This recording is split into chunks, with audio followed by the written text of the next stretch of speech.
नमस्कार. सखी सह्याद्रीच्या आजच्या भागात मी स्वप्न आपल्या सगळ्यांचं मनापासून स्वागत करते. यावर्षी पावसाने संपूर्ण महाराष्ट्रामध्ये अगदी चांगलीच हजेरी लावलेली आहे. उन्हाच्या काहिलीनं त्रस्त झालेल्या जीवाला या पावसाच्या शिडकाव्याने अगदी आल्हाददायक वाटतं, नाही का? पण वातावरणातल्या या बदलामुळे तब्येतीच्या तक्रारी मात्र उद्भवायला लागतात. खरं तर पावसाळ्यामध्ये पचनशक्ती थोडीशी नाजूक झालेली असते, हलकी झालेली असते. मग अशा वेळी नेमका आहार कोणता घ्यायचा, त्याबाबत कोणती काळजी घ्यायची, याच विषयी आज आपण जाणून घेणार आहोत.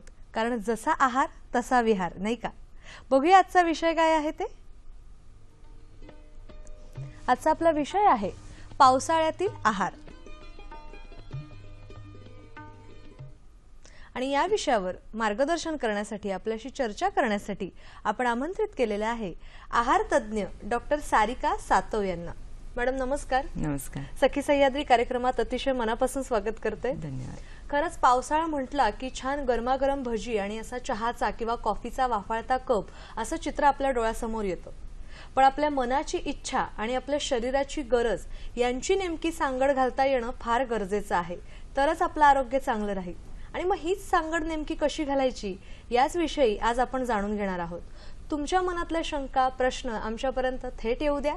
त्यासाठी लागतील आमचे दूरध्वनी क्रमांक. ते असे आहेत 24908050, 24988050, 022 अर्थातच एसटीडी कोड फिरवायचा आहे मुंबई बाहेरच्या प्रेक्षकांनी, आणि जे प्रेक्षक मोबाईलवरून फोन करणार आहेत त्यांनी. नेहमीप्रमाणे आपण दोन गोष्टी पाळणार आहोत. प्रश्न जेव्हा विचाराल तेव्हा आपल्या दूरदर्शन संचाचा आवाज थोडासा कमी ठेवा, म्हणजे तुमचा आवाज, तुमचा प्रश्न आमच्यापर्यंत व्यवस्थित येऊन पोहोचेल. आणि विषय कळलेला आहेच, त्यामुळे विषयाच्या अनुषंगाने नेमके प्रश्न जर विचारले तर आपली ही चर्चा उत्तरोत्तर खुलत जाईल आणि आपल्याला आपल्या पाहुण्यांकडून जास्तीत जास्त माहिती करून घेता येईल. लगेचच करूया चर्चेला सुरुवात. पुन्हा एकदा या कार्यक्रमात स्वागत करते मॅडम तुमचं. जसं मी म्हटलं तसं की आपल्या मनाची इच्छा आणि शरीराची गरज यांचं नेमकं संतुलन बाळगता आलं तर मला वाटतं तब्येतीच्या तक्रारी बऱ्याच अंशी दूर होतील. आणि पावसाळा म्हटलं की ते एक चित्र येतं की भजी, वडा वगैरे असं छान चित्र येतं. आणि मग तिथूनच तक्रारींना सुरुवात होते किंवा आरोग्याकडे दुर्लक्ष केलं जातं. तर नेमकं आपण जेव्हा सुरुवात करणार आहोत पावसाळ्यातील आहार या विषयाला, तर अगदी सुरुवातीला तुम्ही काय सांगाल या विषयासंदर्भात? तुम्ही जसं म्हणालात की जसं पावसाळा म्हटला की आपण वडा, चहा, भजी या सगळ्या गोष्टींकडे आपण जास्त आपण लवकरात लवकर आपण कसं खायचं आणि ते समोरच आल्यानंतर आपण कसा वेळ न घालवता ते लवकर घेतलं जातं, त्यावेळेला विचारही केला जात नाही की हे आरोग्यासाठी उत्तम आहे नाही आहे. पण हे घ्यायला हरकत नाही, पण ती फ्रिक्वेन्सी म्हणजे आपण त्याची किती वेळा घेतलं पाहिजे आणि कोणत्या वेळेला घेतलं पाहिजे यालाही खूप महत्त्व आहे. तर चहा, कॉफी घ्यायला हरकत नाही, पण त्याच्या वेळा खूप महत्त्वाच्या आहेत. तर सकाळी, संध्याकाळी तुम्ही ज्यावेळेला 2 वेळा 3 वेळा जास्तीत जास्त घेऊ शकता. पण त्या वेळा जर जेवणाच्या वेळेला असतील तर नक्कीच तुमच्या जेवणावर किंवा मग तुमच्या भुकेवर नक्कीच परिणाम होणार. मग ती भूक आहे ती कदाचित त्या जेवणावर परिणाम करू शकते, त्यामुळे जेवण कमी जाऊ शकतं. पुढे पित्ताच्या अनेक तक्रारी सुरू होऊ शकतात. त्यामुळे चहा, कॉफी जरूर घ्या, पावसाळ्यामध्ये तुम्ही घेऊ शकता, पण त्या वेळा खूप महत्त्वाच्या आहेत. त्या वेळा जर पाळल्या तर ते चहा, कॉफी सुद्धा आपल्याला पावसाळ्या इतकाच आनंद देऊन जाईल. आणि तो चहा, कॉफी करताना सुद्धा आपण आलं आहे, सुंठ आहे, तुळशीचे पानं आहे, दालचिनी आहे, त्यानंतर गवती चहा आहे, जे आपल्या परसबागेतही मिळतं आणि आपण भरपूर प्रमाणात आपल्या बाजारातही उपलब्ध आहे. तर या गोष्टी जर आपण त्या चहात घालून घेतल्या तर नक्कीच आपल्याला त्या चहातूनही बरेच औषधी गुणधर्म मिळतील. पावसाळा म्हटला की जसं आपण म्हणतो की सर्दी खोकला या गोष्टींना म्हणजे आपण पावसाळा म्हटला की अगदी त्यांचं एक जवळचं नातं आहे, जवळचं नातं आहे. तर मग आपण पावसाळ्यात जर आपण अशा प्रकारचा चहा कॉफी जर आपण घेत असू तर नक्कीच या आजारांपासून आपण लांब राहू शकतो. म्हणजे आपल्या सवयी थोड्याफार प्रमाणात बदलल्या पाहिजेत. आपण पूर्ण बंद करा, म्हणजे पावसाळ्यात कोणाला चहा घेऊ नका असं सांगणं खूप चुकीचं राहील. त्यामुळे आपण घेऊ शकतो, पण त्याच्यामध्ये ते करण्यामध्ये किंवा त्या कृतीमध्ये जर बदल केला तर त्यातून आपल्या शरीराला बरेचसे फायदेही मिळू शकतात. म्हणजे ते प्रत्येक वेळेला पूर्णपणे 100% वाईट आहे किंवा पूर्णपणे 100% चांगलं आहे असं पण आपण म्हणू शकत नाही. तर आपण ते करण्याची पद्धत कशी आहे, त्यानंतर आपल्या त्या घेण्याच्या वेळा कशा आहेत, यानुसार आपल्याला त्याचे फायदे मिळू शकतात. आणि आजकाल कामाच्या धावपळीमध्ये एक ते चहाचा घोट घेतल्यानंतर एक थोडं ताजं तवानं वाटतं असं एक समज असतो असं आपण म्हणू शकतो, किंवा मानसिकता झालेली असते. तर अशा वेळेला हा एक वेगळा बदल किंवा ही एक वेगळी पद्धत करण्याची नक्कीच फायदेशीर ठरू शकते. दुसरा, आता चहा कॉफीचाच आपला उल्लेख झालेला आहे, तर बऱ्याच जणांना अगदी आहारामध्ये सुद्धा दही ताकाचा वापर केलेला दिसतो असतो किंवा जेवणानंतर लागतं असंही आपण म्हणू शकतो. मग पावसाळ्यामध्ये नेमकं दूध किंवा त्या दुधाचे पदार्थ आपण घेत असताना थोडी, जसं मी म्हंटल तसं की पचनशक्ती हलकी झालेली असते, मग अशा वेळेला नेमकी कोणती काळजी घ्यायची? दुधामध्ये फक्त कसं आहे की दूध तुम्ही रेग्युलर घेऊ शकता रोजच्या जेवणामध्ये, जसं आपण सकाळच्या वेळेला त्यानंतर संध्याकाळच्या वेळेला जनरली या 2 वेळेला दूध घेतलं जातं. पण ते दूध प्लेन न घेता, म्हणजे पूर्ण फक्त दूध न घेता त्या दुधामध्ये जर आपण हळद किंवा सुंठ टाकून आपण जर ते उकळून घेत असू त्या दुधामधून आपल्याला रोगप्रतिकारक शक्ती बऱ्याच प्रमाणावर मिळते. आणि आपण जसं आधी बोललो की पावसाळ्यामध्ये जसं सर्दी खोकल्याचं जे प्रमाण आहे ते आपोआपच कमी होत जातं. जनरली आपल्याला आजी किंवा आपल्या पूर्वजांकडून असं ऐकत की दही किंवा दूध या गोष्टींकडून मधून आपला कफ खूप जास्त प्रमाणात होतो. पण बऱ्याच गोष्टींमध्ये असं केलं जातं की ज्या वेळेला सर्दी खोकला लहान मुलांना होतो त्यावेळेला दही दूध या सगळ्या गोष्टी बंद केल्या जातात.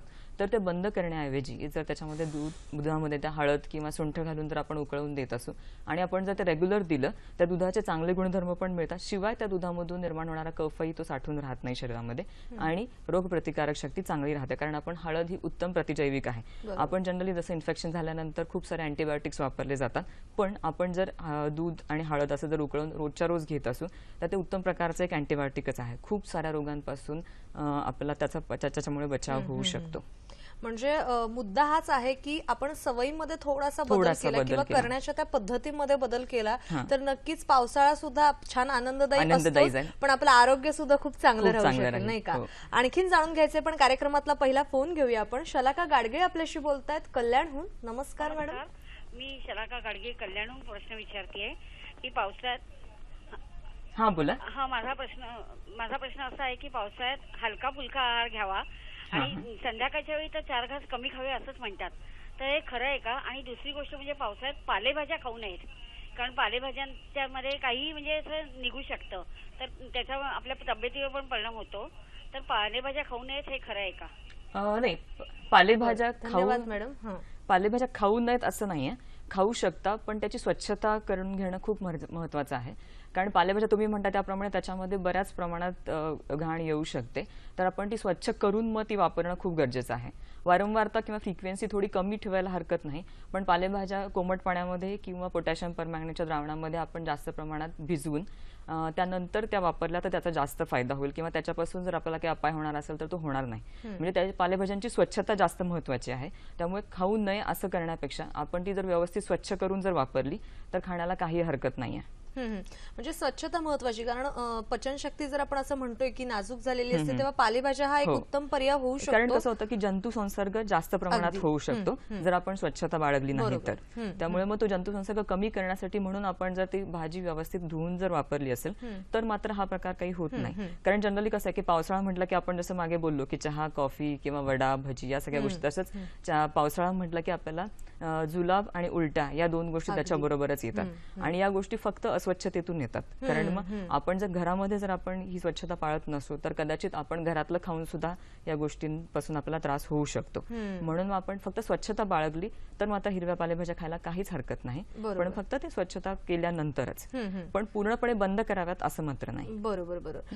त्यांचा दुसरा मुद्दा असा होता की हलका फुलका आहार घेणं गरजेचं आहे, पण त्यासाठी रात्रीचा सुद्धा आहार जो आहे तो थोडासा अगदी हलका फुलका किंवा बरं. थोडे कमीच जेवलं पाहिजे असा त्यांचा मुद्दा होता. आणि आपला मुद्दा हाच आहे की पावसाळ्यात पचनशक्ती थोडी नाजूक झालेली असते किंवा हलकी झालेली असते, त्यामुळे आपण आहार घेताना थोड्याशा पद्धतीमध्ये जर बदल केला तर नक्कीच आपण हे छान आरोग्य आणि पावसाळा असं मस्त एन्जॉय करू शकतो. आणि त्याच दृष्टिकोनातून त्यांचा मुद्दा होता की हलका फुलका आहार घ्यावा किंवा रात्रीचं जेवण शक्यतो थोडंसं कमी करावं. तर याविषयी तुम्ही काय सांगाल मॅडम?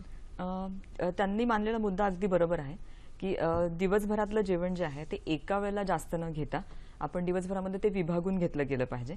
रात्री जनरली कसं होतं की पचनशक्ती खूप कमी असल्यामुळे रात्री आपण जर उशिरा जेवण घेणार असू तर ते पचण्यासाठी आणखी पुढे वेळ लागतो आणि जर ते पचायला खूप वेळ गेला तर त्याच्यानंतर पित्ताच्या तक्रारी खूप होऊ शकतात आणि सकाळी कदाचित आपल्याला मग ते पित्त जाणवू शकतं. म्हणून आपण असं करायचंय की रात्रीचं जेवण जेवढं लवकर घेता येईल तेवढं लवकर घ्यायचंय. संध्याकाळी शक्यतो पोळीच्या ऐवजी म्हणजे गव्हाच्या पोळीच्या ऐवजी जर आपण ज्वारीची भाकरी घेतली तर ती पचायला पोळीपेक्षा जास्त सोपी असते. दिवसभर आपण नोकरीनिमित्त म्हणा किंवा आणखी कुठल्या कामानिमित्त बाहेर पडत असू तर त्यावेळेला मात्र तुम्ही गव्हाची पोळी घ्यायला हरकत नाही, पण रात्रीच्या वेळी जर ज्वारीची भाकरी खात असाल तर त्याने जास्त फायदा होईल. हलका फुलका आहार म्हणजे तो फक्त पचण्यासाठी असा नाही तर तो ऊर्जेच्या बाबतीत पण तो थोडा कमी असेल तर आपल्याला वजनाच्या तक्रारी पण राहत नाहीत. म्हणजे संध्याकाळच्या भाजीमध्ये किंवा दिवसभरातल्या भाजीमध्ये आपण तेल आणि मसाल्यांचा वापर जर कमी करत असू तर या ऋतूमध्ये उद्भवणारा जो पित्ताचा तक्रारी आहे तर त्या सगळ्या कमी प्रमाणात उद्भवतील.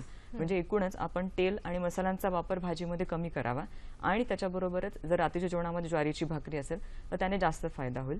आणि शिवाय त्याच्याबरोबरच सकाळची जी न्याहारीची वेळ आहे ती शक्यतो खूप लांबू नये. म्हणजे सकाळी लवकरात लवकर आपल्याला जेवढा लवकर न्याहारी घेता येईल तेवढी लवकर न्याहारी घ्यावी, कारण आपण जर सकाळची न्याहारी खूप उशिरा घेत असू तर त्यावेळेला मात्र मग ते पित्त पोटामध्ये तसंच स्रवतं आणि मग त्यावेळेला अन्न पचवण्यासाठी तिथे नसल्यामुळे मग आपल्याला आणखी पित्त जाणवू शकतं.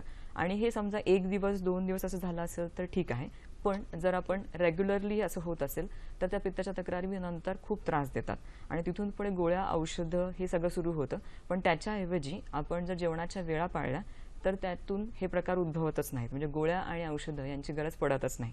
म्हणजे आपण जसं म्हणतो की आपण जे काही लाईफस्टाईल म्हणजे जीवनशैली आपली जशी असेल ना त्याप्रमाणेच आपल्याला सगळे आजार होतात. तर आपली जीवनशैली अशी असेल किंवा जेवणाच्या वेळा फिक्स नसतील, आपण जर न्याहारी उशिरा घेत असू, रात्रीचं जेवण आणखी लेट होत असेल तर त्यातून मग आपल्याला जर काही तक्रारी असेल तर त्या अनुषंगानेच येतात. म्हणजे आपल्याला ती आपल्या शरीराची ती रिॲक्शन असते. म्हणजे आपण काय होतं किंवा आतमध्ये काय चालू आहे त्यातूनच आपल्या तक्रारी उद्भवतात. त्यामुळे आपण जेवढा लवकर जे काही सगळं फॉलो करतोय त्याप्रमाणेच आपल्याला तक्रारी येतील किंवा आरोग्य पण त्याप्रमाणेच येईल किंवा त्याप्रमाणेच आपल्याला पुढे मग औषधोपचार सुद्धा लागतील. बरोबर बरोबर. डॉक्टर सारिका सातव आहार तज्ज्ञ आपल्यासोबत आहेतच, ज्या पावसाळ्यातला नेमका आहार कसा घ्यायचा, कोणती काळजी घेतली पाहिजे याविषयी सांगत आहेतच. आपणही दूरध्वनीद्वारे संपर्क साधलेला आहे वैशाली खराडे यांच्याशी, ज्या पुण्याहून आपल्याशी संवाद साधणार आहेत. नमस्कार मॅडम. हॅलो. हॅलो. नमस्कार. नमस्कार, मी वैशाली खराडे पुण्याहून बोलतेय.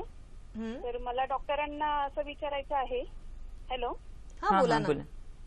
मला विचारायचं आहे डॉक्टरांना की माझा मुलगा 10 वर्षांचा आहे, त्याला दही खूप आवडते, तर पावसाळ्यात दही द्यावे की नाही द्यावे. आणि अजून एक प्रश्न आहे. बरं. की जनरली आपण असं म्हणतो की पावसाळ्यात पचनशक्ती मंदावते, तर मग नॉनव्हेजचे प्रमाण कसे असावे? बरं बरं बरं, धन्यवाद.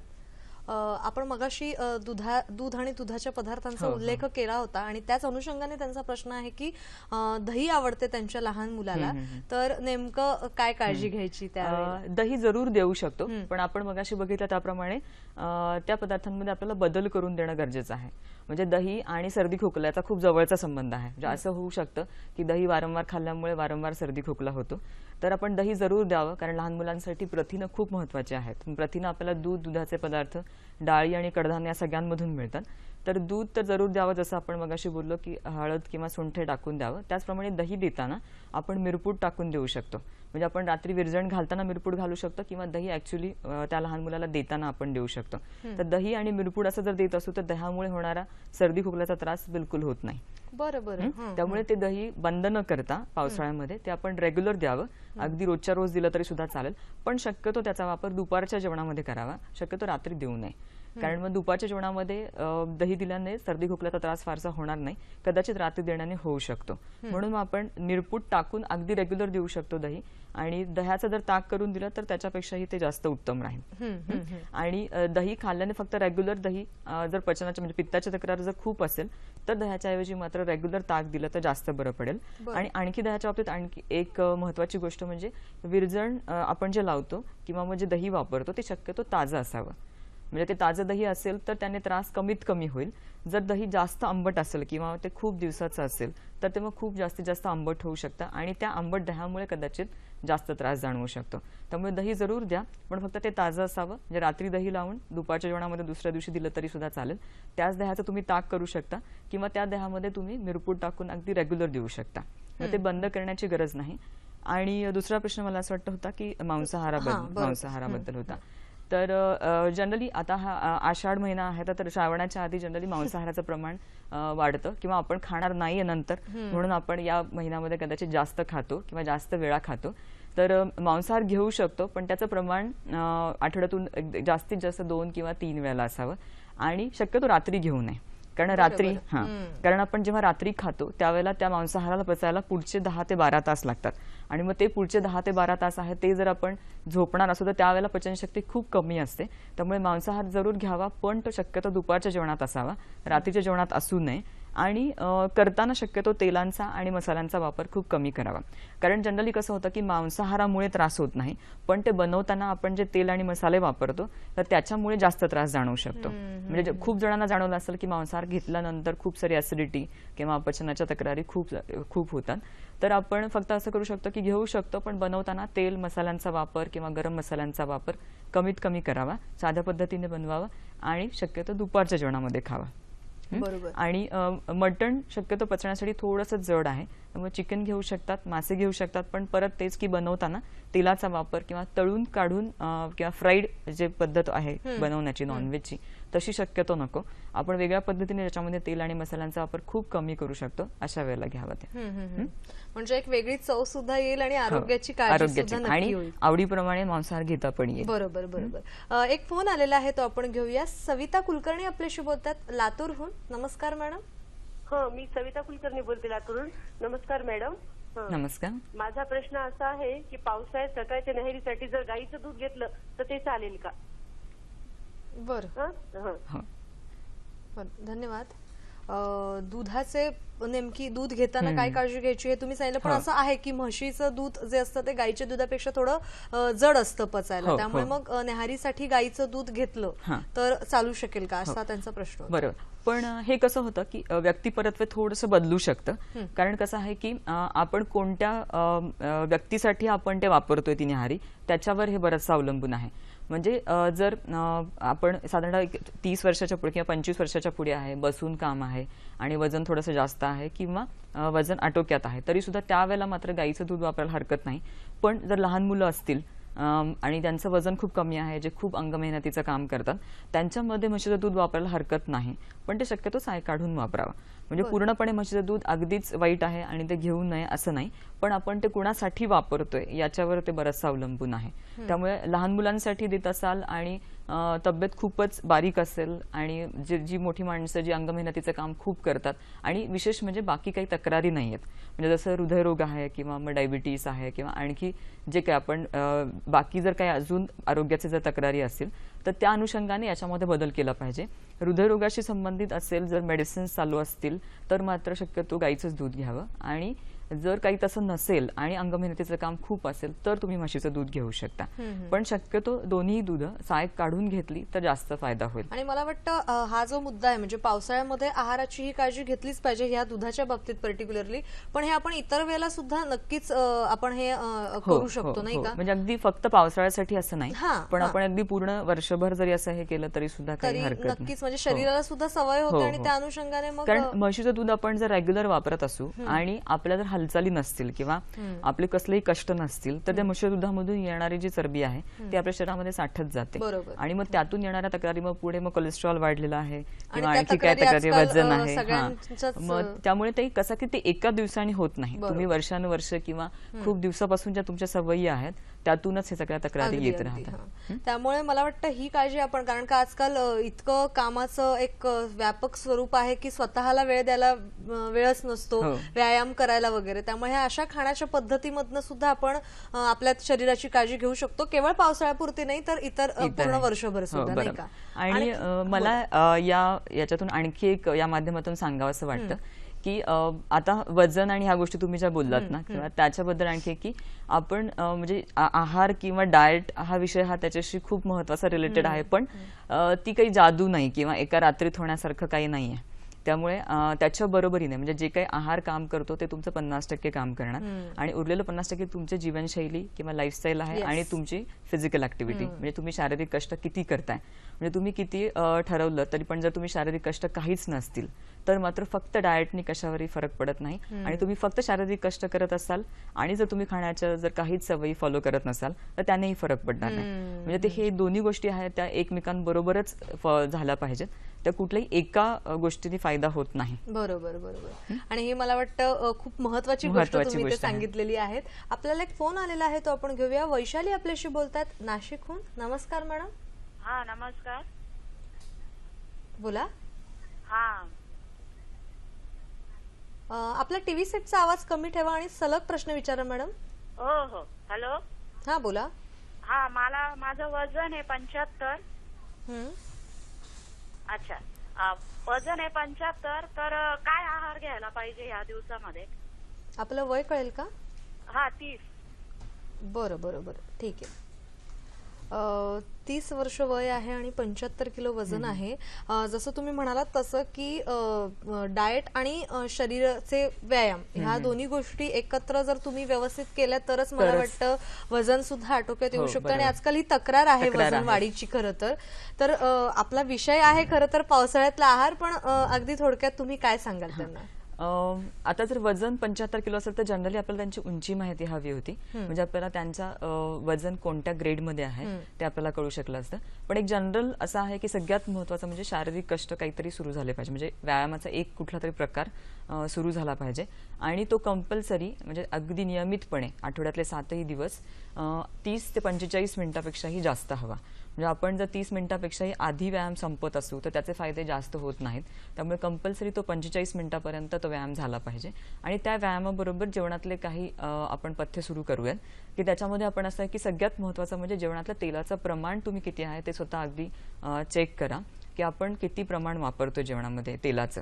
तर ते तेलाचं प्रमाण जेवढं कमी करता येईल तेवढं कमीत कमी करा, कारण त्यातून मिळणारी ही ऊर्जा कुठेही खर्च होत नाही आणि मग ती साठून राहिल्यामुळे आपलं वजन हे हळूहळू वाढत जातं. त्याच्याबरोबरच आणखी असं आहे की जेवणाच्या वेळा पाळा. कोणत्याही जेवणाच्या प्रमाणामध्ये खूप बदल करून किंवा मग प्रमाण खूप कमी करून किंवा जेवण स्किप करून किंवा जेवण पूर्णपणे टाळून कधीही वजन कमी होत नाही. त्यामुळे असं आहे की कोणतंही जेवण तुम्ही बंद करू नका. म्हणजे जनरली असं होतं की आपण रात्रीचं जेवण बंद करतो, सकाळचं जेवण बंद करतो किंवा कुठलंही एक जेवण बंद करतो, तर उलट त्याचा परिणाम शरीरावर असा होतो की त्याच्यामुळे उलटं होतं की वजन वाढत जातं. त्यामुळे कुठलंही जेवण बंद करू नका, पण फक्त त्या जेवणाच्या वेळा आणि प्रमाण पाळा आणि एका वेळेला आपण जेवणातून जे काही घेतोय त्याच्यामधून मिळणारी ऊर्जा कमी पाहिजे. मग ती ऊर्जा कशी कमी जाईल तर ती त्याच्यामध्ये आपण तेलाचं प्रमाण कमी करायचंय आणि शिवाय भाज्यांचा आणि तंतुमय पदार्थांचा वापर जेवणामध्ये वाढवायचा आहे. तर भाज्या आणि तंतुमय पदार्थांमध्ये आपण एक तर शिजलेली भाजी जी आपण कमी तेलामध्ये बनवलेली आहे आणि त्याच्याबरोबर सॅलड्स आहेत. तर या दोन गोष्टी कंपल्सरी दुपारच्या आणि रात्रीच्या दोन्ही जेवणाबरोबर सुरू करायला पाहिजे. याशिवाय तंतुमय पदार्थ आपल्याला मोड आलेली कडधान्य आणि शिवाय त्याच्याबरोबर आपण जर ती उकडूनही घेतली किंवा कच्ची खाल्ली तरी सुद्धा चालतील आणि सॅलड्स आहेत ते घेऊ शकतो किंवा फळं आहेत ते पण वापरू शकतो. त्यामुळे एका वेळेचं जेवणाचं प्रमाण कमी ठेवा, पण जेवणाच्या वेळा वाढवायला हरकत नाही. आणि सगळ्यात महत्त्वाचं म्हणजे न्याहारी लवकर आणि रात्रीचं जेवण आहे ते लवकरात लवकर करायचं. म्हणजे जेवण रात्रीचं लेट करू नये आणि सकाळची न्याहारी पण लेट करू नये. शिवाय मधल्या वेळेमध्ये थोड्या वेळाने आहार घेत राहावा आणि याला बरोबर जोड असेल व्यायामाची. पण हे खूप प्राथमिक स्वरूपात आपण सांगितलेलं आहे. त्याच्याबरोबर आणखी बऱ्याच गोष्टी असतात जे आपण ऍक्च्युअली पेशंट बघितल्यानंतर किंवा रुग्णाला बघितल्यानंतर आपण ऍड करू शकतो. योग्य तज्ञांचा जर सल्ला घेतला तर मला वाटतं त्यांना जास्त उपयोगी होईल.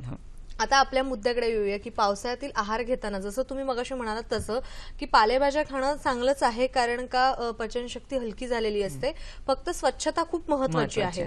या व्यतिरिक्त नेमक्या म्हणजे सगळ्याच भाज्या आता पावसाळ्यामध्ये येत असतात, जसं श्रावणाचा सुद्धा उल्लेख केलेला आहे आणि श्रावण म्हटलं की एक हिरवाई असतेच. तर मग अशा वेळेला नेमकं भाज्या कोणत्या खाल्ल्या पाहिजेत किंवा कशा खाल्ल्या पाहिजेत हा खूप महत्वाचा मुद्दा आहे. याच्यामध्ये आपण मगाशी म्हटलं त्याप्रमाणे पालेभाज्यांचा वापर जरूर करावा, पण त्याची आपण वारंवार थोडी कमी करतोय पावसाळ्यामध्ये, कारण स्वच्छतेचा प्रश्न खूप मोठा आहे. फक्त ते बंद करू नयेत, जरूर चालू ठेवाव्यात, पण त्या स्वच्छ करूनच घ्याव्यात. पण इतर फळभाज्या ज्या आपण या ऋतूमध्ये भरपूर मिळतात की जसं दुधी भोपळा आहे, दोडका आहे, पडवळ आहे, श्रावण घेवडा आहे, त्यानंतर चवळी आहे, तर या भाज्यांचा वापर थोडा जास्त करता येईल. पण फक्त या भाज्या पण आपण अगदी बारीक चिरून घ्याव्यात, कारण या ऋतूमध्ये ज्या काही भाज्या आपण घेतो त्यांना आतून कीड असण्याची शक्यता असते. त्यामुळे मग त्या भाज्या आपण आणि बारीक चिरून जर घेतल्या तर त्या कीड आपण शोधू शकतो. शिवाय परत या भाज्या चिरल्यानंतर खूप वेळ पाण्यामध्ये भिजवू नयेत किंवा पाण्यामध्ये उकळवून नंतर भाजी करू नये, कारण जेव्हा आपण चिरून नंतर पाण्यामध्ये उकळवून भाजी करतो त्यावेळेला त्या जीवनसत्वांचा खूप ऱ्हास होतो. मग आपण भाजी घेऊनही त्या भाजीमधून जीवनसत्व आपल्याला मिळत नाहीत. त्यामुळे शक्यतो आपण भाज्या जरूर चिरून घ्याव्यात, पण फक्त स्वच्छतेच्या दृष्टीने आपण त्या स्वच्छ करून घ्याव्यात आणि नंतर डिरेक्टली आपण ती भाजी फोडणीला टाकू शकतो. आणि पालेभाज्यांचंही तसंच आहे की पालेभाज्या सुद्धा तुम्ही स्वच्छ करून, म्हणजे तुम्ही चिरण्याच्या आधी स्वच्छ करा. हे सगळ्यात महत्वाचं आहे की आपण चिरल्यानंतर जर स्वच्छ करत असू तर आपण त्यातली जीवनसत्व आपण त्या पाण्यामध्ये सोडून देतोय. बरोबर. म्हणून आपण भाज्या चिरण्याच्या आधी स्वच्छ करूयात आणि नंतर चिरल्यानंतर ती भाजी तुम्ही डायरेक्टली फोडणीला घालू शकता. खूप छोट्या छोट्या गोष्टी आहेत, पण त्या खूप महत्वाच्या गोष्टी आहेत, नाही का? पावसाळ्यातील आहाराविषयी नेमकी कोणती काळजी घ्यायची याविषयी आपण आज जाणून घेतो आहे आणि त्याचसाठी मार्गदर्शन करण्यासाठी आपण संपर्क साधलेला आहे पुण्याच्या आहार तज्ज्ञ डॉक्टर अमृता परब यांच्याशी. नमस्कार मॅडम. नमस्कार, मी अमृता परब, आहार तज्ज्ञ आहे. मी नोबल हॉस्पिटलमध्ये पुण्याला कामाला आहे. त्याला थोडंसं आहाराविषयी, पावसाळ्यातल्या आहाराविषयी थोडंसं बोलायचं आहे.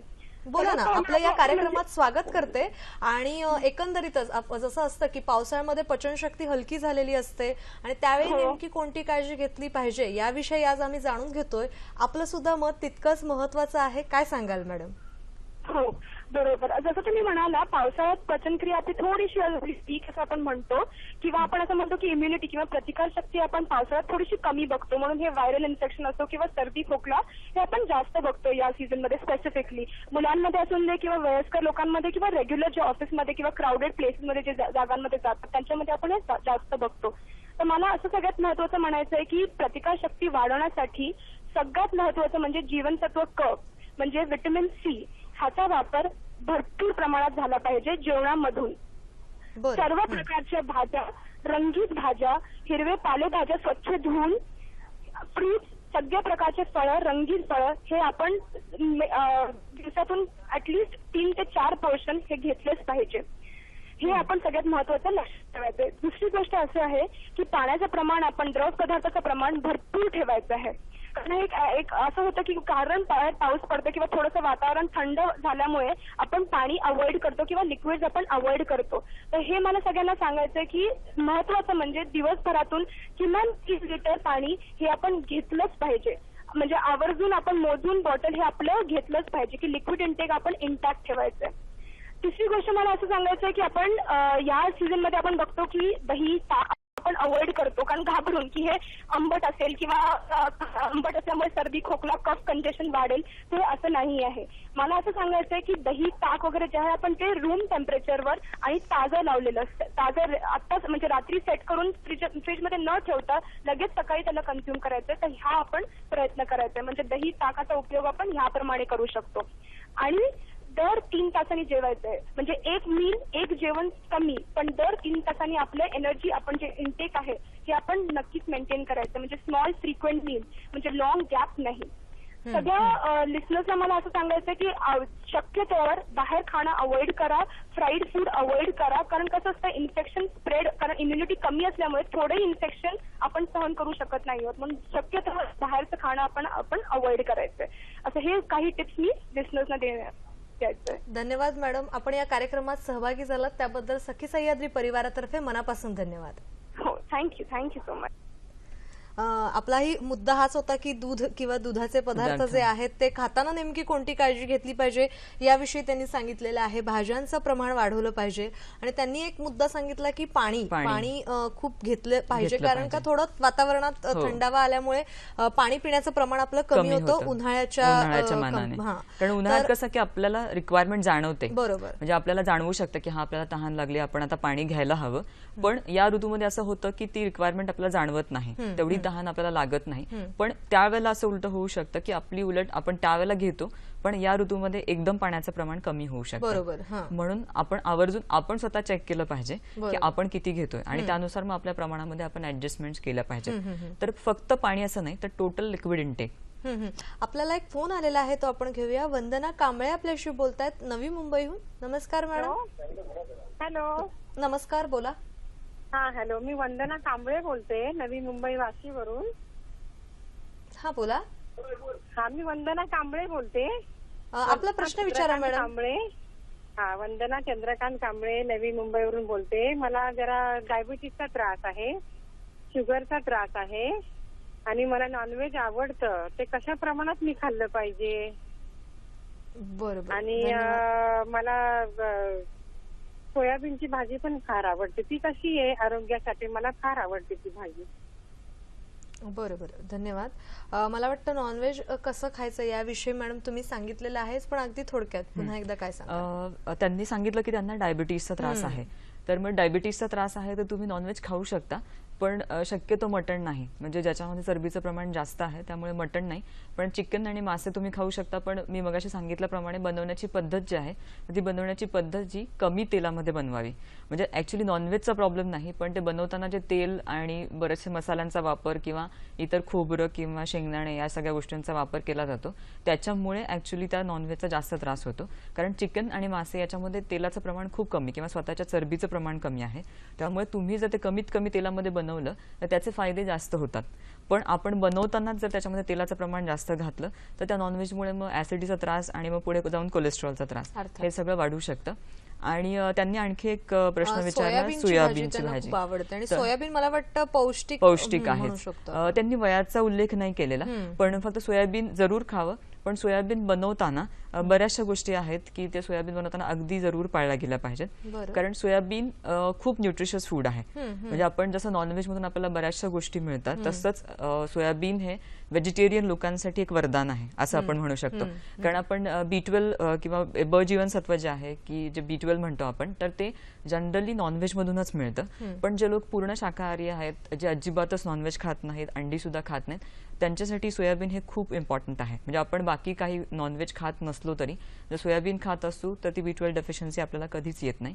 पण सोयाबीनचा आणखी एक असा एक प्रॉब्लेम म्हणू शकणार नाही, पण ती बनवण्याची एक पद्धत अशी एक वेगळी असावी की त्याच्यामध्येच काही अँटी न्यूट्रिटिव्ह फॅक्टर आहेत की जे त्याच्यातले विटॅमिन्स जे आहेत ते आपल्या बॉडीला अवेलेबल होऊ देत नाहीत. म्हणून काही प्रोसेसिंगची गरज आहे. म्हणजे ते बनवताना काहीतरी प्रोसेस म्हणजे भिजवणं गरजेचं आहे किंवा भाजणं गरजेचं आहे किंवा शिजवणं गरजेचं आहे. या जर 2-3 प्रक्रिया केल्या तर नक्की ते सगळे विटॅमिन्स आपल्या बॉडीला मिळू शकतात. पण आपण जनरली जसं करतो की आपण पोळीच्या पिठामध्ये कच्चे सोयाबीन ऍड करतो, तर तशा गोष्टी शक्यतो करू नयेत. मग उसळ जर त्यांना खायची असेल तर तुम्ही उसळ जनरली रात्री भिजवून आणि सकाळी शिजवून तुम्ही ती सोयाबीनची उसळ नक्की खाऊ शकता. शिवाय मार्केटमध्ये सोया ग्रॅन्युल्स अवेलेबल आहेत, सोया चंक्स मिळतात. तर मग सोया चंक्स आपण जसं नॉनव्हेज जनरली आपण आठवड्यातून 1-2दा असं बनवतो, तसंच ते सोया चंक्सची भाजी तुम्ही आठवड्यातून 1-2दा बनवू शकता. शिवाय ज्यांना B12 डेफिशियन्सी किंवा ब जीवनसत्व खूप कमी प्रमाणात आहे किंवा अगदी ऑन पेपर किंवा लॅब रिपोर्ट्समध्ये ते डिटेक्ट झालेलं आहे, त्या लोकांनी तर आवर्जून ह्याचा वापर थोडा वाढवावा. काही जण असंही करतात की आपलं जे पोळ्यांचं कणिक असतं त्यामध्ये सुद्धा सोयाबीनचा वापर करताना दिसतात. पण मी ते सांगितलं त्याप्रमाणे की ते जर तुम्ही कच्चं ऍड करत असाल तर त्याच्यामध्ये टाकून फारसं काही तुम्हाला मिळणार नसतं. त्यामुळे ते टाकूनही फायदा नाही. फक्त आपल्या मनाचं समाधान आहे की आपण त्याच्यामध्ये ऍड केलं, पण त्याचा फायदा तसा होत नाही. म्हणून मग ते एकतर भाजून तुम्ही ऍड करू शकता किंवा तुम्ही ते भिजवून तुम्ही पूर्ण सँड ड्राय करू शकता, उन्हामध्ये ते पूर्ण कोरडं करून नंतर तुम्ही त्याच्यामध्ये ते ऍड करू शकता. किंवा मग सोया ग्रॅन्युल्स जे मिळतात, मग सोया ग्रॅन्युल्स जे असतात त्याच्यामध्ये तेल पूर्ण काढून टाकलं, कारण सोयाबीन ही तेल बी आहे. जसं शेंगदाणा आहे, जसं खोबरं आहे की ज्याच्यामधून आपण तेल काढतो, तशीच ती सोयाबीन ही तेल बी आहे. त्यामुळे तुम्ही जेव्हा सोयाबीन ऍड करता तेव्हा ते फक्त सोयाबीन ऍड करत नाही, तुम्ही त्या तेलात सकट ते ऍड करता. तेव्हा तुम्ही जेव्हा ती एक पोळी खाता त्यावेळेला ते फक्त गव्हाचं फॅट तुम्हाला मिळत नाही, तर सोयाबीनचं पण फॅट तुम्हाला मिळतं. त्यामुळे तुम्ही जर वेट लॉस साठी किंवा आणखी वजन कमी करण्यासाठी काही गोष्टी करत असाल तर उलट अननोइंगली किंवा तुम्हाला माहिती नसताना पण काही प्रमाणात फॅट तुमच्या शरीरामध्ये जात राहतात. म्हणून त्याच्यापेक्षा जर सोया चंक्स किंवा सोया ग्रॅन्युल्स हे प्रकार असे आहेत की तेल काढून झाल्यानंतर मग जी गोष्ट उरते त्याच्यापासून ते बनवतात. त्यामुळे ते सोया ग्रॅन्युल्स तुम्ही मग पोळीच्या पिठामध्ये किंवा मग तुमच्या भाजीमध्ये किंवा त्याची सेपरेट भाजी करून असं तुम्ही वापरू शकता. म्हणजे त्याचा फायदा जास्त होतो. त्यामुळे बीन्स वापरू शकता, पण ते उसळीप्रमाणे आपण आठवड्यातून एकदा दोनदा असं खायला हरकत नाही.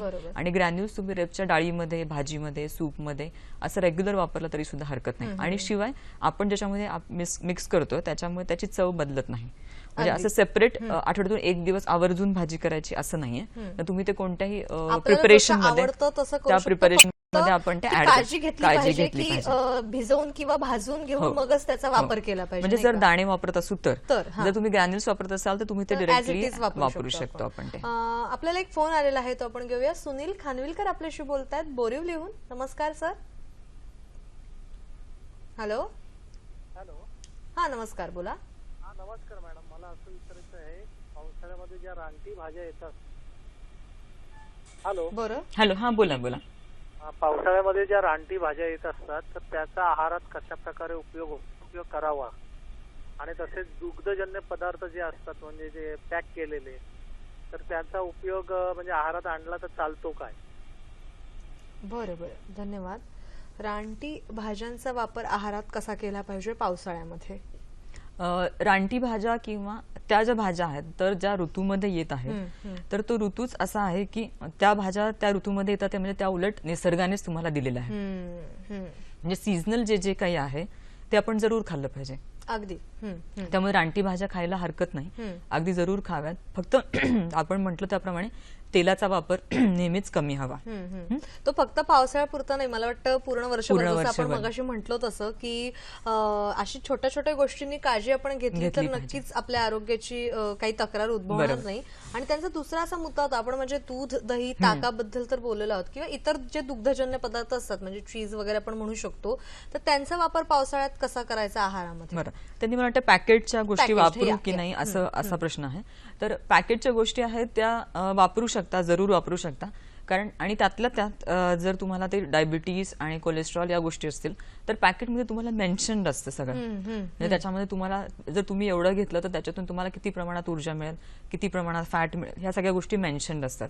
आणि शिवाय पाश्चरायझेशन प्रोसेस झालेली असते. त्यामुळे पाश्चरायझेशन प्रोसेस झालेली असेल तर जंतुसंसर्गाचा म्हणजे जो काही परिणाम या ऋतूमध्ये होऊ शकतो तो कमीत कमी होतो. आपण समजा कच्चं दूध किंवा आपण पाश्चरायझेशन प्रोसेस न झालेलं दूध जर घेत असू तर त्याच्यामुळे असं होऊ शकतं की समजा कोणी जे काही पाणी ऍड केलंय ते पाणी जर चांगलं नसेल तर त्यातून उद्भवणारे आजार खूप वेगळे असतात. त्यामुळे मग आपण शक्यतो पाश्चरायझेशन प्रोसेस केलेलं दूध जर वापरत असू त्याचा जास्त फायदा होईल दोन्ही दृष्टीने. म्हणजे आरोग्याच्या दृष्टीने जंतुसंसर्ग होऊ नये याच्यासाठी पण, आणि त्यातून मिळणारे जे काही ऊर्जा आहे किंवा फॅट आहे ते मेन्शन्ड असतं. त्यामुळे आपल्याला काय प्रॉब्लेम आहे किंवा आपल्याला काय गरज आहे त्यानुसार आपण ते ऍडजस्ट करू शकतो. म्हणजे तज्ञांचा सल्ला मला वाटतं केव्हाही महत्वाचा आहे, आपल्या शरीराच्या दृष्टीने नेमकी कशी काळजी घ्यायची यासाठी. मॅडम, जसं आपण अगदी सुरुवातीला उल्लेख केला होता की पावसाळा म्हटलं की भजी आणि गरम गरम ते वडे हे एक छान समीकरण असतंच. तर मग अशा वेळेला नेमकी कोणती काळजी घ्यायची? कारण का मनाची इच्छा आपण किती नाही म्हटलं तरी नाही नियंत्रणात आणू शकत. तर मग अशा वेळेला काळजी अर्थातच आहे, कारण का जसं तुम्ही म्हणाल तसं की खाण्याच्या पद्धतीमध्ये, करण्याच्या पद्धतीमध्ये जर आपण बदल केला तर आपण ते छान एन्जॉय करू शकतो. तर काय सांगाल याविषयी? जरूर खाव्यात, कारण आता पावसाळ्यात आपण ते खाऊ नयेत म्हटलं तर ते फार अवघड होईल. त्यामुळे भजी वडे हे खायला हरकत नाही, पण शक्यतो जसं मॅडमने मगाशी उल्लेख केला, अमृता मॅडमने, की बाहेरील पदार्थ शक्यतो टाळावेत. म्हणजे आपण उघड्यावरचे पदार्थ आपण जर खात असू तर ते वडे वारंवार त्याच तेलामध्ये तळले जातात आणि ते जे तेल आहे तर ते आरोग्यासाठी चांगलं नाही आहे. आणि जर त्याची वारंवारता जास्त असेल किंवा आपण ते जास्त वेळा खात असू तर तेच तेल आपल्या शरीरामध्ये बऱ्याच वेळेला जात राहतं. म्हणून शक्यतो बाहेरचं खाऊ नये, आपण घरी बनवलेलं जरूर खावेत. पण आणखी एक गोष्ट आहे की या वडा आणि भजी याच्यामध्ये शक्यतो हरभरा डाळीचं पीठ वापरलं जातं. तर हा हरभरा जो आहे तो पचायला थोडासा जड आहे, त्यामुळे ज्यांना पचनाच्या तक्रारी आहेत किंवा पित्ताचा त्रास आहे किंवा गॅसेस जास्त होतात आणि कॉन्स्टिपेशनचा पण त्रास आहे, अशा लोकांनी ही हरभऱ्याची डाळ शक्यतो खाऊ नये. आणि मग त्याच्याऐवजी आपण घरी दळलेलं मुगाच्या डाळीचं पीठ वापरू शकतो. म्हणजे मुगाच्या डाळीचे वडे किंवा मुगाच्या डाळीची भजी पण आपण करू शकतो. फक्त कदाचित हे पूर्ण 100% वापरून आपण करू शकतो किंवा 50-50% वापरून केलं तरी सुद्धा होणारा त्रास हा खूप बऱ्याच प्रमाणात कमी होतो. शिवाय त्या पिठामध्ये आपण जर जिरे आणि ओवा तर या जर गोष्टी वापरत असू तर त्या गोष्टींमुळे आपल्याला ते पचायला खूप सोपं जातं. त्यामुळे मग ते खाल्लं तरी पण त्याच्यानंतर होणारा जो त्रास आहे तो खूप प्रमाणात कमी होऊ शकतो. आणखीन खरं तर हा विषय खूप महत्वाचा आहे, पण एक फोन आलेला आहे तो आपण घेऊया. भाग्यश्री आपल्याशी बोलतात नाशिकहून. नमस्कार मॅडम. हा हॅलो मॅडम, मी नाशिकहून भाग्यश्री नागरे बोलते. बोला. तर ते प्रॉब्लेम कसं आहे, माझी डिलिव्हरी 7व्या महिन्यात झाली, सीझर झालेले. तर बाळाची तब्येत थोडीशी नाजूक आहे, तर तिचं वेट वाढण्यासाठी काही सांगताल का? बाळाचं वय सांगा तुम्ही. हा 4 महिने झाला होता सध्याला. 4 महिने. बरं, धन्यवाद. खरं तर आपला विषय थोडासा वेगळा आहे, पण प्रेक्षकांचा प्रश्न सुद्धा तितकाच महत्वाचा, त्यामुळे अगदी थोडक्यात काय सांगाल, कारण का खूप विषय आहे, मुद्दे बरेच आहेत, घड्याळ खुणवायला लागलेला आहे आपल्याला, त्यामुळे अगदी थोडक्यात काय सांगाल? 4 महिन्याचं बाळ आहे आणि तुम्ही म्हणला त्याप्रमाणे डिलिव्हरी थोडी लवकर झालेली आहे. तर त्या बाळाची पचनशक्ती कशी आहे किंवा डायजेशन कसं आहे ना हे बघून तुम्हाला स्लोली बाहेरचे सगळे पदार्थ तुम्हाला इन्क्लूड करावे लागतील. सगळ्यात सुरुवातीला तांदूळ हा सगळ्यात लवकर पचणारा आणि पचायला अतिशय सोपा असा पदार्थ आहे. त्यामुळे तुम्ही तांदळाची पेज यापासून सुरुवात करा, पण ती कंटिन्यू एकच पदार्थ देता येत नाही. त्यामुळे नंतर त्याच्यामध्ये तुम्ही मुगाची डाळ ऍड करा. त्यामुळे मुगाची डाळ ऍड करून मग तुम्ही पण हळूहळू या गोष्टी वाढवाव्या लागतात, पण बाळाची पचनशक्ती बघूनच. मला वाटतं योग्य तो डॉक्टरांचा सल्ला घेणं केव्हाही चांगलं आणि त्या नाशिकच्या आहेत, त्यामुळे तिकडनं त्यांनी संपर्क साधला तर मला वाटतं आणखीन त्या बाळाची व्यवस्थित काळजी होऊ शकते. अगदी थोडक्यात मॅडम तुम्ही काय सांगाल की पावसाळ्यात आहार अर्थातच हलका घ्यायचा आहे, आपल्या खाण्याच्या पद्धतीमध्ये बदल करायचा आहे, वेळेमध्ये बदल करायचा आहे, पण अगदी थोडक्यात तुम्ही काय सांगाल? थोडक्यात असं सांगायचं राहिलं तर प्रतिकारशक्ती चांगली ठेवा आणि चांगलं जेवण घ्या. त्याच्यामध्ये जिभेला रुचेल असंच खायला पाहिजे असं काही नाही, पण त्याच्याबरोबर आपल्या आरोग्याची पण काळजी घेतली पाहिजे. बरोबर. म्हणजे जसं मी म्हटलं तसं की आपल्या मनाची इच्छा आणि आपल्या शरीराची गरज यांची योग्य सांगड घालता येणं फार गरजेचं आहे, कारण अति सर्वत्र वर्जयत असं आपण म्हणतोच. त्यामुळे कुठल्याही गोष्टीचा अतिरेक हा वाईटच आहे. त्यामुळे खाण्याच्या वेळा, खाण्याच्या पद्धती यामध्ये जर आपण बदल केला तर मला वाटतं आपण पावसाळा नेहमीच एन्जॉय करतो, पण आपलं आरोग्य सुद्धा तितकंच चांगलं राहील, नाही का? कसा वाटला आजचा कार्यक्रम हे आमच्यापर्यंत जरूर पोहोचवायचं आहेच. आज मात्र कार्यक्रमात आपण इथे थांबणार आहोत, पण उद्याचा कार्यक्रम कोणता आहे, उद्याचा विषय कोणता आहे याविषयी आपण सुरुवातीला जाणून घेऊया. उद्याचा जो आपला विषय आहे तो आहे किशोरवयीन मुलांचे मानसशास्त्र आणि अर्थसाक्षरता याविषयी सखी सह्याद्री कार्यक्रमात मार्गदर्शन होणार आहे आणि त्यामध्ये सहभागी होणार आहेत अर्थसाक्षरता मानसशास्त्राचे समुपदेशक किरण लाळसंगी, ज्यामध्ये तुम्ही दूरध्वनीद्वारे सुद्धा संपर्क साधू शकता आणि प्रश्न विचारण्यासाठी ईमेल आयडी तर माहिती आहेच. आजचा कार्यक्रम कसा वाटला हे आमच्यापर्यंत जरूर पोहोचवा. फेसबुकचं माध्यम आहे, ईमेल आयडीचं माध्यम आहे. फेसबुकसाठी तुम्हाला टाईप करायचे www.facebook/sakhisayhadri.dd या आमच्या फेसबुक पेजला तुम्ही भेट देऊन तुमच्या प्रतिक्रिया नोंदवू शकता. याशिवाय sakhisayhadri@gmail.com या ईमेल आयडीवर मेल्सद्वारे सुद्धा तुमचे अभिप्राय नोंदवू शकता. आज मात्र कार्यक्रमात इथेच थांबण्याची अनुमती घेते. म्हणून तुम्ही इथे आलात आणि खूप छान मार्गदर्शन केलं त्याबद्दल सखी सह्याद्री परिवारातर्फे मनापासून धन्यवाद. धन्यवाद.